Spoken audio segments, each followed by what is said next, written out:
Hi there. I'm going to read a story today called No Jumping on the Bed. And here's Aiden, and he's going to join us today. Here's a picture of this book, No Jumping on the Bed. It's written by Ted Arnold. No, don't do that. No Jumping on the Bed.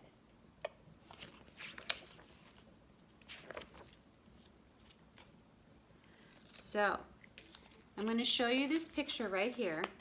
And before I even start reading the words, what do you think the father is going to say to the boy here? What do you predict that the father is saying to the boy? What do you think, Aiden? I don't know. Okay, well, let's read and find out. Stop jumping on the bed. Do you think that's what the dad is saying? Yeah. It's possible. In his bedroom near the top floor of a tall apartment building, Walter was getting ready for bed. Before turning out the light, his father said, "If I've told you once, I've told you a million times, no jumping on the bed. One day it'll crash right through the floor. Now lie down and go to sleep." "Just one more time?" asked Walter, but instead he plopped down on his pillow and squeezed his eyes closed. Why would he not want Walter to jump on the bed? What could happen? He would fall or the bed would break. Yeah. And he will bonk his head Yeah. on the floor. Yeah. And there's an expression that it says, if I've told you once, I've told you a million times. That's what we call an expression, sometimes what people say.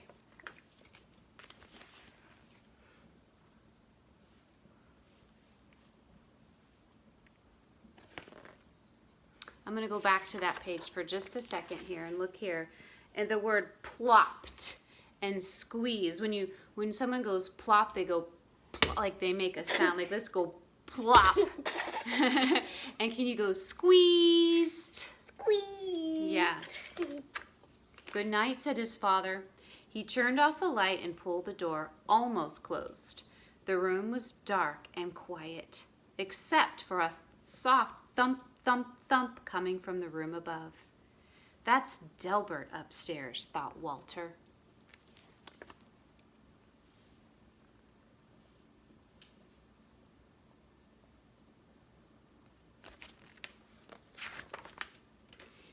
He switched on his bedside lamp. If Delbert can jump on his bed, so can I. Walter bounced higher and higher on his last jump. His hair brushed the ceiling. But when he came back down, his mattress creaked, the floor cracked, and the whole bed tipped sideways. Then down through the floor Walter fell, bed and all. Oh my goodness. I'm scared for this. So Walter's bed is starting to break through the floor. Do you think that this was going to happen when we first started reading the book? Maybe, maybe not. We're not sure.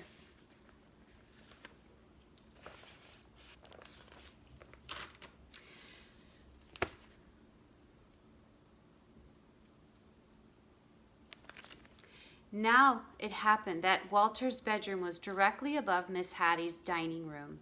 She was more than a little surprised when a bed fell through her ceiling and Walter landed in her plate of spaghetti and meatballs. "I was not expecting company for dinner," she mumbled with a mouth full of meatballs. I'm going to read that again, like my mouth is full of meatballs. "I was not expecting company for dinner," she mumbled with a mouthful of meatballs. That's another expression. I wasn't expecting anyone for dinner. We call that an expression. Said Walter. "Spaghetti is my all-time favorite." But before he could eat, his bed smashed through the table and kept right on crashing down through the floor. Down and down fell Walter, Miss Hattie, the plate of spaghetti, the plate and all. Yeah.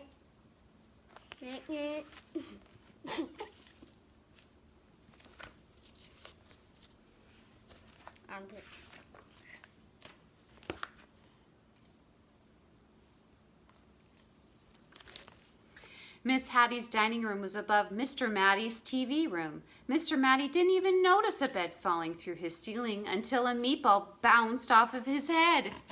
Miss Hattie tumbled into his lap, and Walter splashed into his aquarium. "I've already had my bath tonight," said Walter. He wanted to stay and watch the monsters on TV, but his bed crunched through the floor, taking the TV with it.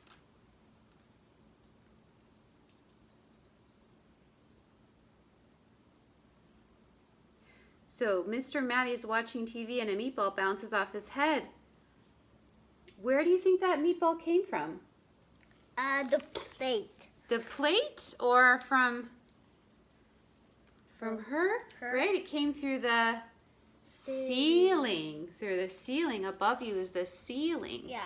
Yeah. Like that's the ceiling. Yeah, that's the ceiling. Mommy, Mhm. one of the girls at my school said that girls don't have ceilings at their house and only boys. Boys and girls have ceilings in their house. Down and down fell Walter, Miss Hattie, Mr. Mattie, the TV, the spaghetti, the bed, and all. Walter's Aunt Batty had just moved into the building. She was still unpacking when Miss Hattie, Mr. Mattie, and a dripping wet Walter tumbled through the ceiling right into a box containing her rare Patagonian stamp collection.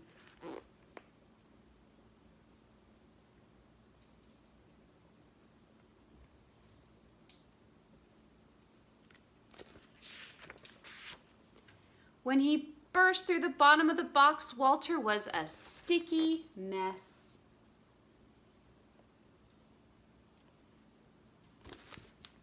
"I see you've started collecting stamps," said Aunt Batty as she followed Walter through the new hole in her floor. Down and down fell Walter, Miss Hattie, Mr. Mattie, Aunt Batty, the stamp collection, the TV, the spaghetti, the bed, and all.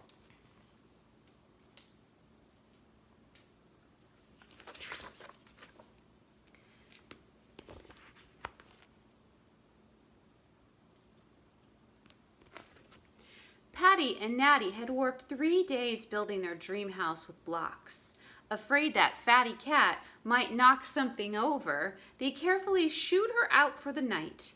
Then the upstairs neighbors came through the ceiling. "Excuse us," said Walter, remembering his manners. "We won't be staying long." The words were barely past his lips when Walter's bed bashed through the floor and continued on his way. Oh my goodness.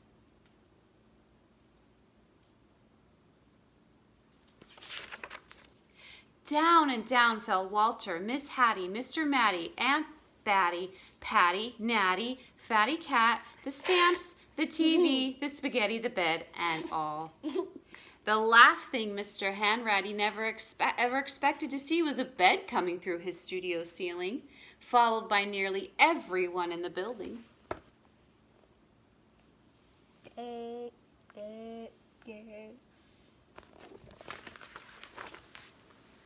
"If I had known you wanted to see my paintings," he said, "I would have tidied up a bit."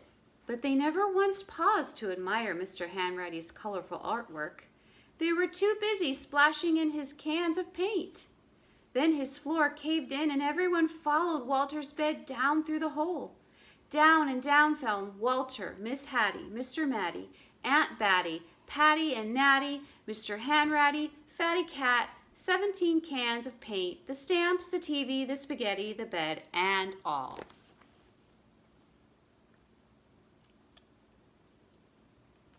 You shouldn't jump so high like that. Yeah.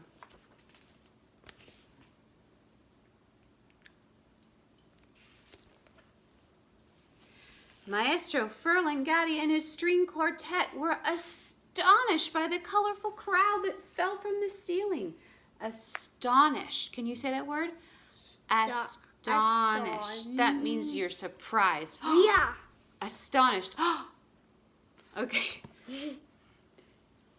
By the colorful crowd that fell from the ceiling. The maestro loved an audience even if they dropped in unannounced. But when Walter's bed smashed to the floor and paint splattered everywhere, the maestro wished the audience would leave, and so they did. along with his string quartet.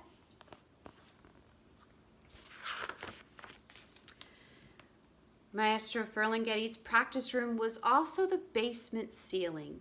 It was dark and quiet as midnight down there. Walter squeezed his eyes closed and tumbled through the darkness until he landed on something soft.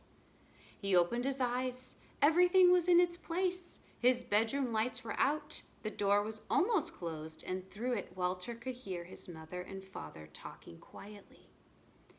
"No more jumping on the bed for me," mumbled Walter as he lay back down to sleep. What does this? This is what mumble sounds like. No more jumping on a bed for me. Suddenly he heard a creak. The ceiling cracked and down came Delbert, bed and all. Down and down fell Delbert.